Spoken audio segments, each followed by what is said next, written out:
लोग कहने लगते हैं फिर यादव समाज आया कहाँ से। बहुत से लोग उल्टी सीधी बातें भी करते हैं, लेकिन हम आपको शास्त्र की बात बताएंगे कि यादव वंश ये कैसे बना था। कहते हैं भगवान श्री कृष्ण की 16,108 रानियां थीं, लेकिन 16,100 उनकी गोपिकाएं थीं, उनमें से जो 8 थी वो उनकी पटरानियां थीं। 8 पटरानियों में जो रुक्मिणी नाम की रानी थी, रुक्मिणी की शाखा में एक प्रद्युम्न नाम का पुत्र हुआ था। प्रद्युम्न से अनिरुद्ध हुए थे, अनिरुद्ध से 4 पुत्र पैदा हुए थे। वो कौन कौन से पुत्र हुए थे? गज, चाड़ूराव, दड़पहार और तिभाऊ नाम के 4 बेटे हुए थे। यहीं से अपने यादव समाज का बंटवारा होना शुरू हो गया। जो गज के वंशज हुए इनको बिहार की गद्दी दी गई, जो यादव के नाम से जाने गए साहब। जैसे बिहार में लालू प्रसाद यादव हैं, ये यादव वंश के यादव हैं साहब। दूसरे पुत्र जो चाड़ूराव हुए थे, इनको हरियाणा की गद्दी दी गई थी। हरियाणा प्रांत में अपने यादवों को राव साहब कहा जाता। वहाँ पर यादव अहीर कुछ भी कहते रहो, यादवों के घर नहीं जा पाओगे। जब राव साहब कहोगे तब यादवों के घर पहुँच जाओगे। तीसरे पुत्र जो दड़पहार हुए थे, इनको देवगिरी की गद्दी दी गई थी। इनको महाराष्ट्र का राज दिया गया था। इनसे जो वंश चला उस वंश का नाम रखा गया देवगिरी यादव। चौथे पुत्र जो प्रीतिभाव हुए थे, उनसे रोहिले यादव यदुवंशी यादव बने थे साहब। हमारा कहने का मतलब ये हुआ कि आप लोगों का जो वंश है ये प्रीतिभाव से निकला हुआ वंश है। आप लोग यदुवंशी यादव हैं, जो भगवान श्री कृष्ण के वंशज है साहब।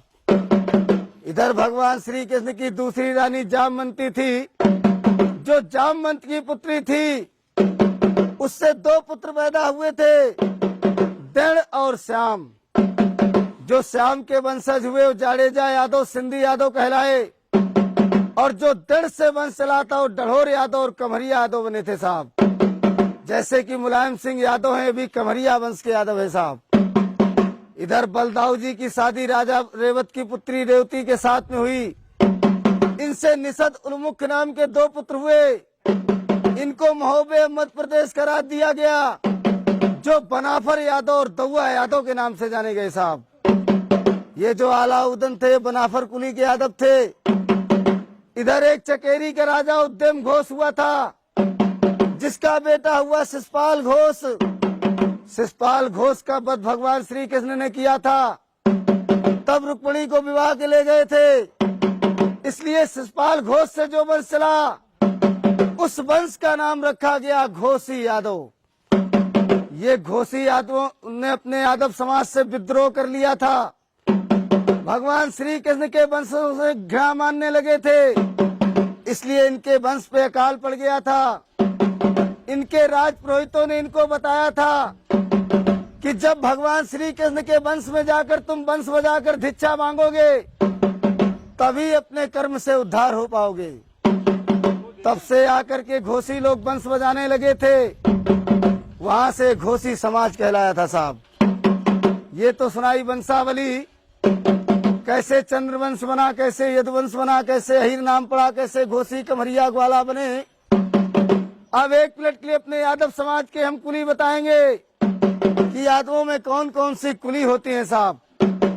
गोत्र तो सभी यादवों का त्रि है, लेकिन कुली सबकी अलग अलग है साहब। जैसे कि तुम्हारे ज्वारी है, राव है, दौआ है, किसनौट है, मजरोट है, घोसी है, कमरिया है, डढ़ोर है, गिरवरिया है, नागरिया है, ग्वालवंशी है, ग्वाला है। तुम्हारे पचोमार है, वाईमार है, दादा मार है, काठ है, दिसवार है, सुकरिया है, पापट है, बरतरिया है, रोरिया है, उधैनिया है, रजवनिया है, ओड़ा है, भुसिया है, बानरे हैं, नुनेरिया है, रहेस कुली है, लौदिया है। तुम्हारे बजुर्ग कुली है, तुम्हारे जो बजुर्ग कुली है, बुंदेले हैं, भाटिया है, निकोम है, शिमला है, सुनकट है। तुम्हारे डांस कुली है, रूखड़ा है, दुर्ग है, सिकरवार है, मैना है, धरोर है, कटा है, गुच्छार है। तुम्हारे भुरगदे हैं, पमटे हैं। तुम्हारे राणा कुली है, कारे हैं, तुम्हारे दिसवार हैं। ऐसे करके 284 कुली है अपने यादव समाज में साहब। हमारे बड़े बूढ़े यही वंशावली कुली गोत्रों का बखान करते थे।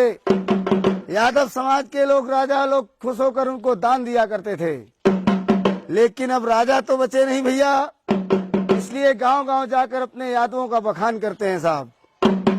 1 मिनट के लिए अपने यादवों की पहचान बताएंगे। कहते हैं 4 वेद 6 शास्त्र में ऊंची जाति अहीर, और ब्रह्मा भी तरसत रहे क्यों ना भय अहीर।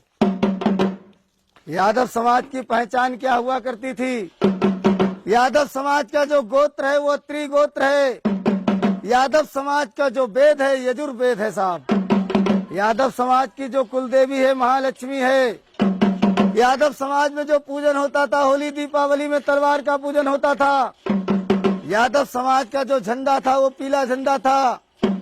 यादव समाज का जो वस्त्र हुआ करता था मोर मुकुट हुआ करता था।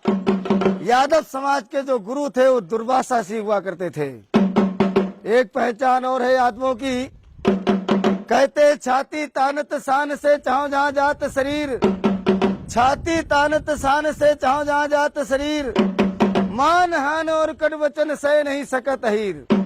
सह नहीं सकत अहीर पड़े चाहे कितनों पिंगुल, सूली पे चढ़ जाए झुके नहीं सिर का सिंगुल। ये विशेष पहचान होती है अपने चंद्रवंशी क्षत्रियों में साहब। लेकिन बहुत से यादव लोग ऐसे भी मिलते हैं भैया